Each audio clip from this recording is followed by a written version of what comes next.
where did I get this big bag of M&M pretzels?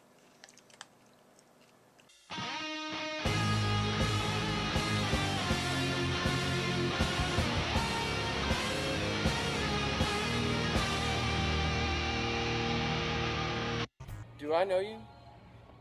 No.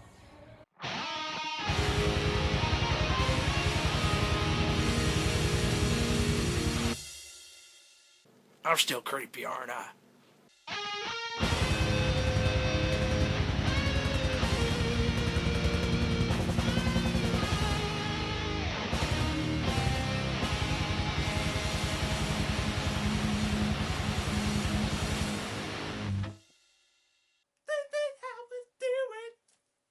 Hey, Larry, you stupid piece of shit.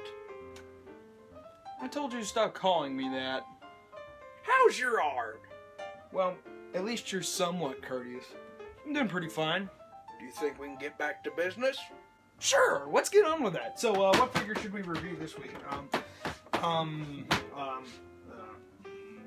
Yoven?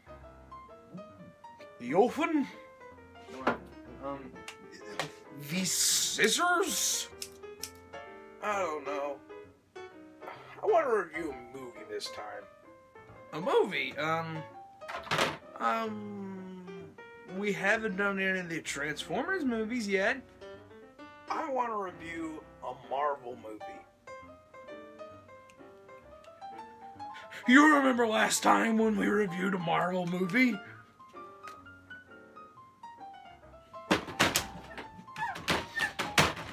Work.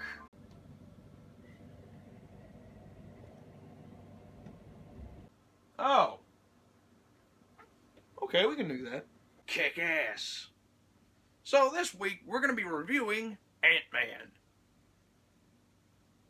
You probably didn't expect that was the Marvel movie I was going to review. Unless you read the title. Then you know it was going to be the Marvel movie. Let's get on with the review. Freedom is the right of all sentient beings. Okay guys, I'm going to be deadly serious. I'm a big Marvel movie guy. I mean, I got all of them, except for Age of Ultron, but that's not out yet. I mean, I got the Iron Man, and I got the Incredible Hulk, I got the Iron Man 2, I got not the best movie ever, I got one of the bestest movies ever, I got the grand masterpiece movie of all time. We got disappointing. We got better than the first one. We got amazing. And we got the most funniest, brilliant Marvel movie ever.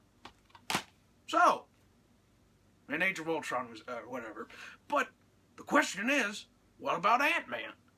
It just recently came out. So how do I feel about it? Well, you may think I'm crazy, but Ant-Man's my 5th favorite Marvel movie so far. I know, surprising. The character is like, who thought Ant-Man would be a good movie? But then again, why am I saying that when this is a movie and it's one of the best Marvel put out? Probably the best Marvel put out. I don't know. So I had little expectations walking into Ant-Man, and I still came out thoroughly impressed. I guess it was the same way with Guardians of the Galaxy. I walked in with like almost no expectations, walked out, and it was my favorite movie of that year. So let's get on with Ant-Man. So Ant-Man is about a movie where Paul Rudd is Ant-Man, and Ant-Man has to go steal technology from old Ant-Man's laboratory ran by a villain named Corey Stoll, Darren Cross. And with the help of some of his fellow mates, jailmates, and Tariel, because I don't know how to say her name, Evangelion, Lily, let's call her that. How do I even know that? They break into the old Ant-Man's once place and they save the universe. That sounds like a totally dumb movie, but somehow it works. All this time, Ant-Man's also doing this just to see his daughter, and this is where I think Ant-Man was pretty good, because Ant-Man had a little bit of a motive to do all this stuff. Guardians of the Galaxy, Star-Lord had his dead mother, so, spoiler alerts, but Star-Lord had his dead mother, and he's trying to do all this stuff. He kept all of his stuff from Earth and all that. Avengers, they're saving the world. Mostly everybody in the Marvel team's doing it to save the world. Ant-Man is doing it to see his daughter. So, there's that. Speaking of Ant-Mans, let's talk about the two Ant-Mans in this movie. And yes, there actually is two. Because someone thought two Ant-Mans was good.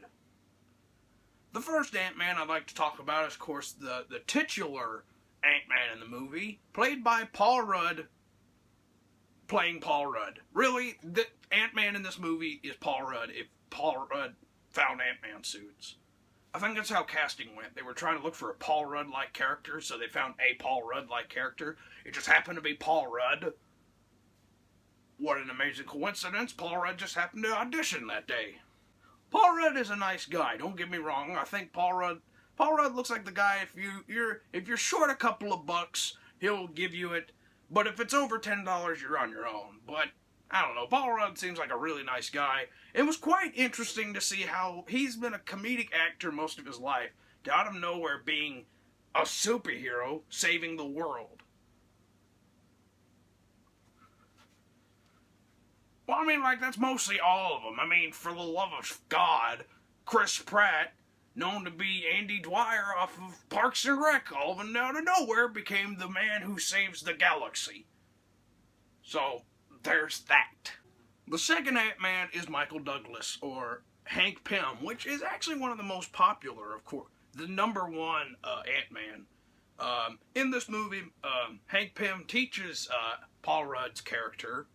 I'm just going to call him Paul Rudd. He does have a name, Scott Lang, but Paul Rudd sounds like a cooler name, because, I don't know, Paul Rudd as Ant-Man would be a pretty funny comic. I would buy 10 of those. Hank Pym teaches the new Ant-Man how to be Ant-Man, talking with little ants and all that nonsense. And also is just an overall pretty cool character. Michael Douglas is a phenomenal actor, so seeing him on the big screen, in a comic book movie was kind of a bit of a shock in my opinion, but nonetheless, pretty interesting. You can see all the emotion in him. Now, Michael Douglas has a daughter in this movie named Hope, played by Tariel, because I do not know how to pronounce her name. She's a pretty interesting character. I don't know why. She kind of looks like Claire from Jurassic World if you instead changed her hair and her clothes black.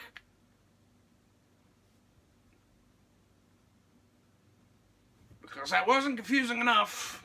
Then there's the bad guy, Darren Cross, or Yellow Jacket, played by Corey Stoll.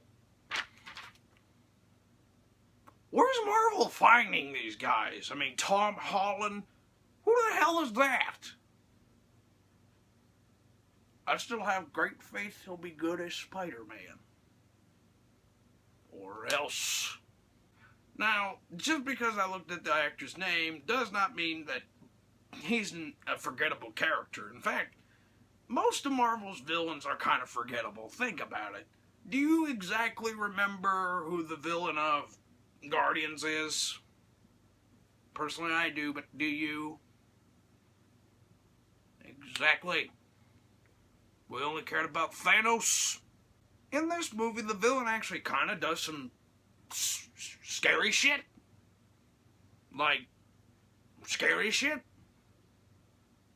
Scary.